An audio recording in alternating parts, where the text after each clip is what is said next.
Hey there everybody, Doe Doe the Magnificent here, and I want to show you something with these pieces of cardboard.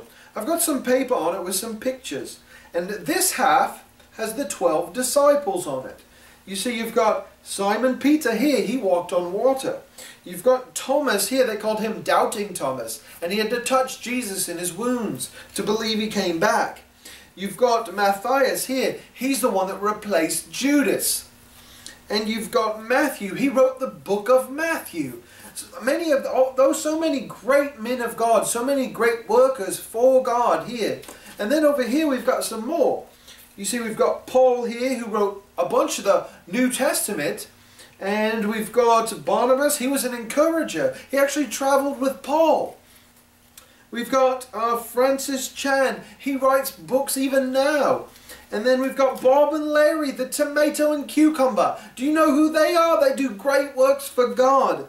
Let's see, Billy Graham, one of the biggest names for God for a long time. And look at that, even that. Look at this one, Doe Doe the Magnificent, huh? He does some works for God, doesn't he? Yep, you know what's funny about all these great workers for God? It's kind of, what happens is we kind of feel like there's no room for any other great workers of God, right?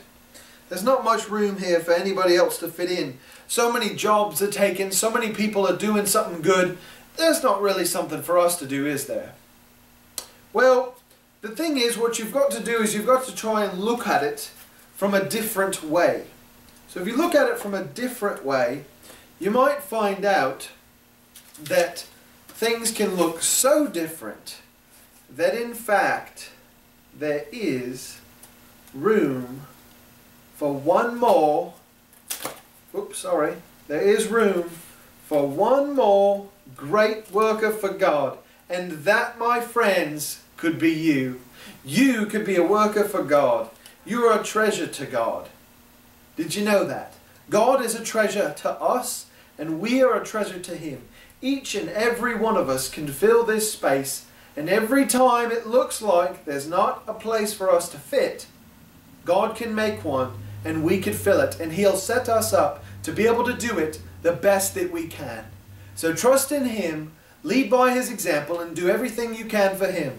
Alright guys, Doe Doe the Magnificent everybody, have a great one!